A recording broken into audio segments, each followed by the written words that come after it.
A good night's sleep is important to your mental and overall health, but according to the CDC, 35% of U.S. adults report sleeping less than 7 hours a night on average. Cristina Greenfield, founder of Conscious Healthy Home, is showing us how to transform our bedrooms into sleep sanctuaries to help enhance our sleep quality. Good morning. Thank you for coming in and having this conversation. I always say if sleeping was a sport, I'd be benched because I am an awful sleeper. Oh no. Well, hopefully sleeper. you can implement some of these tips and we can help fix that. Let's jump right into this. Yes, let's jump right in. So sleep sanctuaries are so important because while we're sleeping, we're supposed to spend a third of our life asleep. That's how we're designed. But while we're sleeping, our bodies are repairing, rejuvenating, they're getting ready for the next day, they're getting rid of the toxicity that we've experienced throughout the day. So what I say to create a sleep sanctuary, first, you need to kiss. You need to just keep it super simple. There you go. I like that. Yes. And so first we're going to start with our choices of textiles. Yes. Okay. So linen is an excellent choice because linen actually does not attract dust. And we know that dust contains allergens, bacteria, mold spores, skin cells, nasty stuff. So we don't want anything that's retaining dust. So linen is an excellent choice for your bedding.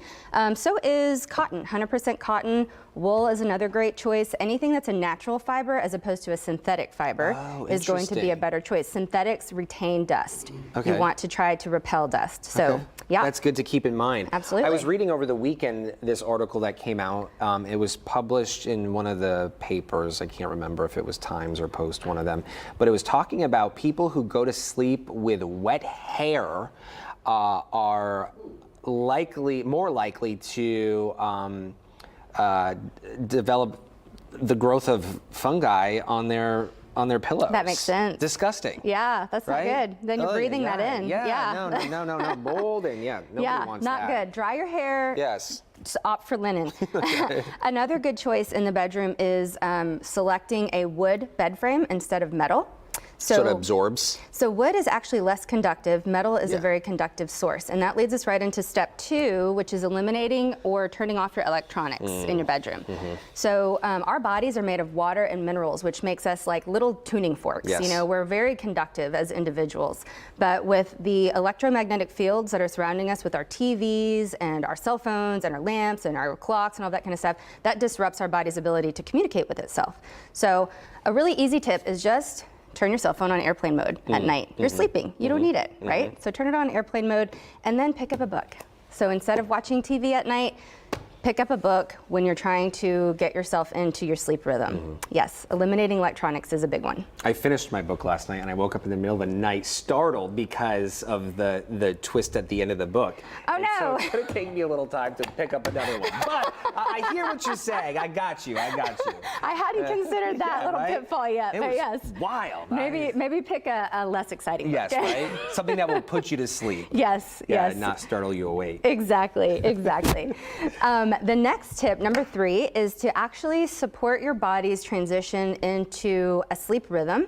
So your circadian rhythm is important. And you think about sunrise and you think about sunset and how the light changes naturally and gradually. So red lights actually filter out blue lights and green lights. So if you switch your lamps with a red light bulb, and you turn this on after sunset, instead of using your overhead bright blue lights or green lights, it tells your body, hey, it's safe. It's time to start transitioning into sleep. It's time to start producing melatonin. We're getting ready to rest, relax, and rejuvenate. So there are battery-powered red light lamps. You can just get a red light bulb and put it in your normal, lamp. Interesting. Yeah, but reduce your use of your overhead lights after sunset. And we know red light therapy, would this be the same? Very similar. Very similar, it's very popular right now. Yeah, red light's very healing. Okay. Yes. Interesting. So that is tip number 3. And then tip number 4, monitor and filter your air quality. So you're sleeping, you're breathing. This is the most important time to get the cleanest air possible. So something very simple to monitor your air quality is just this little humidistat. You can get these off of Amazon, but it monitors your humidity and it monitors your temperature. There's also more technologically advanced monitors that monitor CO2 levels and fine air particulate levels and things like that. But you want to monitor so that you know what is your next step in order to create your sleep sanctuary. So if you have higher levels of humidity, then you want to bring in a dehumidifier. Yeah. If you have higher levels of particulates, then you want to bring in an air filter.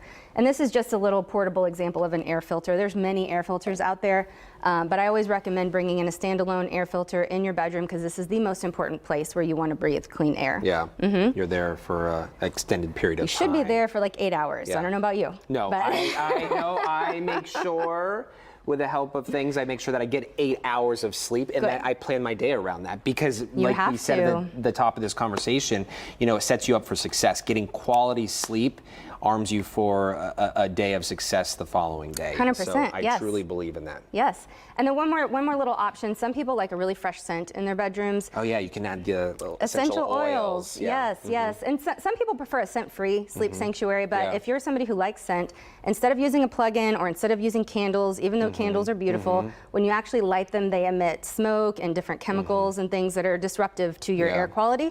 So if you're looking for a scent, opt for essential oils. And again, keep this plugged in away from your bed. And run it just for maybe an hour or so before bed. Oftentimes they have timers. The only thing I suggest with this, because I've had a few of these, you want to make sure you're cleaning them regularly. They can get filled with like slime and gunk, and you don't want to be breathing that stuff in. So excellent tip. Just make sure you have those clean. But really great suggestions. I like this. I'm especially interested in trying this and this right here. Yes. These are the two things I need to gravitate toward. Absolutely. Well, I have all kinds of information with specific products and things that I like to use on my website and on my blog, so go check it out.